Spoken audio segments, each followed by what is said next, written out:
Okay guys, welcome back. So another question I get is, how do I know if my bearings are any good?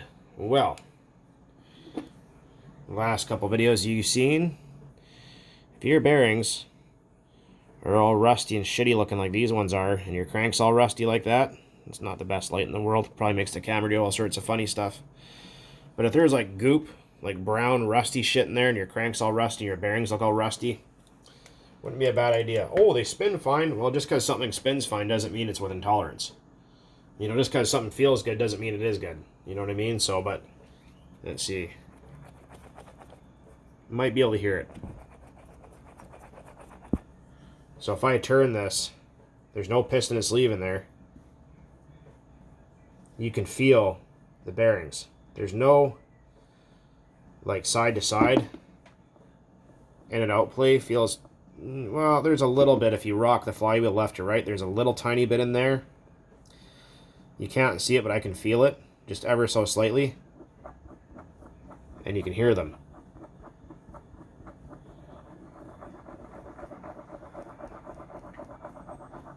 You can hear that. That means it's time for bearings. There's a lot of engines that will run with pretty shitty bearings for a long time. If you have a Traxxas engine like a 2.5 or a 3.3, being the fact the bearings are pretty anemic for those engines, for what it's worth, grab yourself a set of bearings. I have lots of videos on how to replace them and the correct way to install them and whatever. So just something to keep in mind. If you don't have a lot of money and you want to try to get away with it for a bit, what you could always do is pull your crank out and take yourself a fine brass brush and clean off all the rust and clean out the inside with a rifle brush, like for like a 30-06. That's what usually I use as the one for my 30-06. And then clean that guy out. Finger bang it really good and make sure you get in there with Q-tips, because you don't want a dirty crank. Nobody wants that. That's NFG, man. No fucking at all, right? So then you want to get all the garbage out of your block here. Q-tips. Use a fine solvent like, what do you want to call it there? Like heat in the yellow bottle. You guys that live in the States, that's methanol 100. You can actually make RC fuel with that shit if you wanted to. And get in there and get in something there with maybe putting a spray bottle, or you can use some brake clean or carb clean and spray those bearings out. And then just feel them, right? Spray them out, feel them. And then just keep kind of cleaning until you get all the junk as much as possible out. Clean the crank up, oil everything, put it back together. And like I said, if you mix in, like say if your fuel's, I don't know, say 9% or 8% oil, somewhere in there, maybe just add a little splash of that stuff. You know, maybe just a little bit. And that'll kind of keep things hanging on for a bit longer until you can afford a new set. That's usually what I do, and it's always worked. But the be-all end-all is just fucking replace them. They're not that expensive. And if you're not sure how to, or what size bearings you need, pop your bearings out and get yourself one of these. This one's fucked, but get yourself a good quality one of these, and you can measure the outside, the inside, thickness, whatever you need to do, right? So you can mic that out and then find yourself a suitable set designed for RC engines. Because the thing is, when I said Acer, a lot of people didn't realize that they sell, and they don't read the damn description where it says, "This is not for use in nitro engines. See picture below.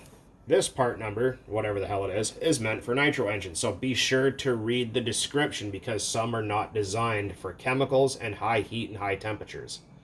High speeds, whatever. Just something to keep in mind.